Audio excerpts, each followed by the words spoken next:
Un sitio que nos impactó, sinceramente. Les invito a conocerlo. La Atalaya, en Ciudad Real. La Atalaya, en Ciudad Real, es de esos edificios tocados por la mala suerte. Un lugar que la gente prefiere evitar. Un enclave lleno de historias oscuras.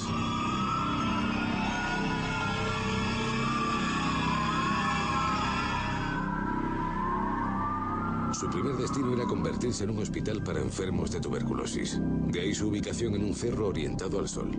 Aunque justo al terminar su construcción, la enfermedad se dio prácticamente por erradicada en España y se le tuvo que buscar otro cometido.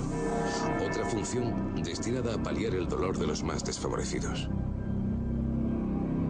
Pasó a ser psiquiátrico infantil, para más tarde convertirse en hospital para todo tipo de enfermos mentales. Un edificio enorme, como una gigantesca ciudad varada en mitad de la nada, en la que pululaban tan solo unos pocos pacientes internos. En los años 80, el edificio se abandonó, quedando semiderruido para ser pasto de pandillas, drogadictos o parejas que buscaban intimidad en un lugar macabro.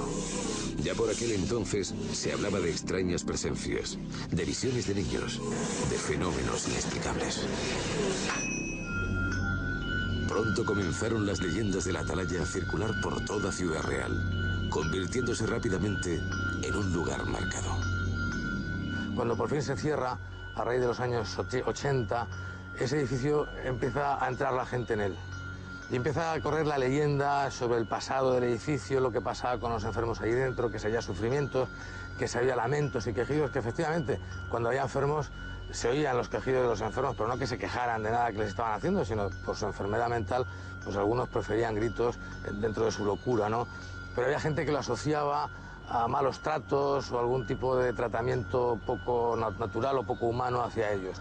Eso ha quedado en la mente de muchas personas y ese edificio desde entonces ha tenido siempre ha producido escalofríos en muchas de las gentes que pasan por allí todavía, sobre todo por la noche. Lo que le faltaba a este entorno era la sangre, el crimen. Y el más trágico que se recuerda en toda la provincia fue a ocurrir allí, precisamente allí. El brutal asesinato se cometió un 21 de abril de 1987, a la misma sombra de la Atalaya. Un suceso que a pesar del tiempo transcurrido, no quedó jamás aclarado y que ha incrementado el misterio del lugar. Aquella madrugada, los jóvenes Alfredo Lozano y María del Mar Perales eran ejecutados a sangre fría en su propio vehículo. Apenas tenían 20 años y estaban besándose. El culpable, el policía nacional Isidro Mejías, se suicidó a escasos metros de allí, quizá envuelto en una extraña locura.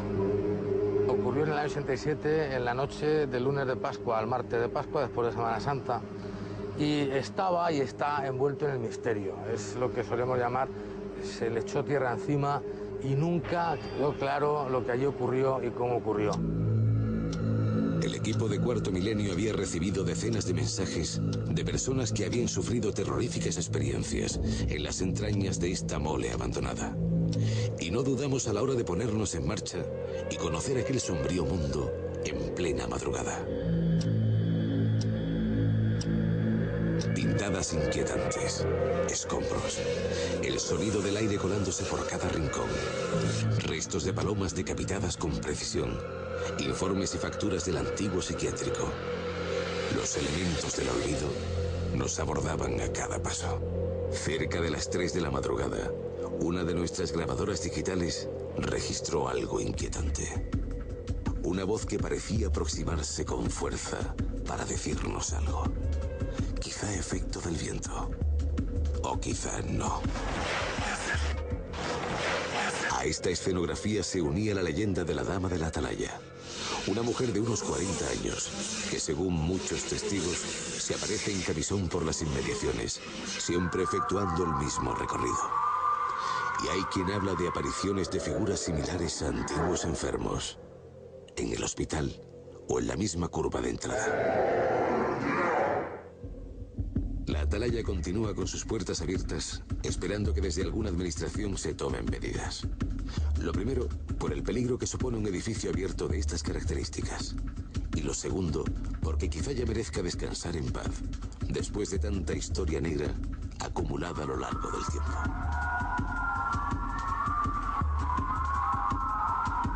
Javier Lluvero es un excelente cronista, periodista de Ciudad Real.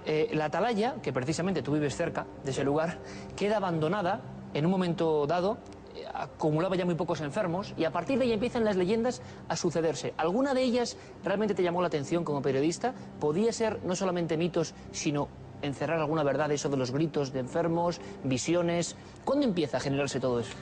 Bueno, cuando estaba ocupada por enfermos, el edificio, pues se oían gritos, evidentemente, de los propios enfermos. ¿Esos eran reales? Sí, en su locura, pues hombre, gritaban y pegaban auténticos alaridos que asustaban, sobre todo por la noche, ¿no? Pero la leyenda surge cuando una vez cerrado el edificio, porque estaba ocupado un ala nada más de una sola planta, porque había pocos enfermos, se seguían oyendo algunos ruidos por la noche. Hay quien dice que veía alguna imagen nocturna como con una vela, algo parecido a lo que ocurría en el Palacio de Linares, según se veía desde el Banco de España, aquí en Madrid. Y eso empezó a acrecentar la leyenda. Puede ser que sea exagerado con el tiempo, pero es el típico edificio que entras y no estás en una ruina, estás en algo que te inquieta y no es agradable entrar ni de noche ni de día, de noche menos todavía. ¿El crimen de la atalaya, de esos dos muchachos, cambió definitivamente la historia o cómo veía esa zona el pueblo de Ciudad Real? Bueno, evidentemente, una zona que era de esparcimiento, sobre todo en verano, estuvo muchos años desierta porque a la gente le daba miedo a ir, entre otras cosas por esa falta de claridad de la policía a la hora de explicar qué es lo que había ocurrido, porque dieron 7 u 8 versiones, a cada cual más rocambolesca, y al final ninguna definitiva, y eso creó mucho miedo en la gente de la población de la ciudad, sobre todo en la gente más joven, que iba por la noche a la atalaya como cualquier pareja, y dejaron de ir. Y eso, unido a la leyenda del edificio, pues le dio a aquel entorno una cierta oscuridad en el sentido más interior de la palabra. Tú me contabas, Javier, que hubo incluso familiares relacionados con el crimen de la atalaya que murieron de pena, ¿sí me lo contabas?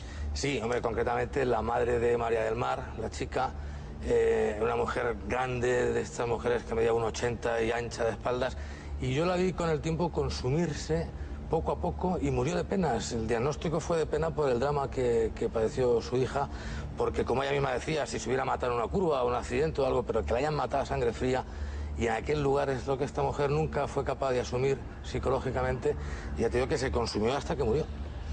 Estos lugares, como decimos, parecen ser unos núcleos donde la gente va incorporando leyendas que a veces no se pueden comprobar. Una de ellas, vieja conocida ya de los televidentes de Cuarto Milenio, es la de la chica que aparece en mitad de la carretera. ¿Leyenda urbana o no? No lo sabemos. Pero también aquí encontramos historias de este tipo, Alberto. Sí, justamente ahí, en el acceso, ¿no? Sí, encontramos esa historia justo en esa curva donde está este edificio. Yo creo que quizá por esa combinación de sitio poco iluminado, está en el alto de la ciudad, un sitio, como hemos dicho, que con un asesinato de por medio, el psiquiátrico, y muchos de nuestros oyentes decían que por lo menos la leyenda hablaba de que se aparecía de vez en cuando en esa esquina una persona pues con la ropa de enfermo mental, de haber estado en ese hospital. A veces decían también que podía ser una mujer con una bata de enfermera, y siempre en esa curva, justo en la esquina de la atalaya, se decía que se aparecía. O sea que... Javier, la atalaya es una trampa mortal. Hombre, es súper mortal porque además la puerta está pegada a un carreterín que sube a un parque forestal y que en verano pues los chicos más jóvenes, 14, 15 años, suben en bicicleta a pasar el día ahí. Un edificio abandonado y con estas características es un reclamo para... ¿Huecos de ascensores enteros? Sí, sí, que el ascensor no está y un niño se cae por ahí y hasta que no huela no lo van a encontrar. Y eso se ha denunciado en alguna otra ocasión, en algún medio de comunicación, y sigue abierto, no se cierra, ni se derrumba o se cierra con ladrillos, sigue abierto. Y digo que eso es un reclamo para los críos que entran dentro, además muchos de ellos lo hacen, y algunos llegará el día que no salga o salga malherido. Es bueno dejarlo muy claro porque quizá a raíz de este reportaje, de esta investigación, de esta aproximación a ese lugar un poco abandonado, podamos conseguir algo. Nos dimos cuenta de que había auténticos peligros a cada paso. Y también nos dimos cuenta de otra cosa. Íbamos avanzando por la atalaya, todavía no era de noche, fue la primera inspección, y nos dimos cuenta de que había muchas palomas decapitadas limpiamente. Tan solo la cabeza, pero sesgada como con un bisturí. Eso estaba allí, Alberto. Sí, nos impresionó bastante y además incluso una de ellas nos llamó mucho la atención. Yo creo que además en una de las imágenes se ha podido ver porque estaba totalmente como clavada en un pincho.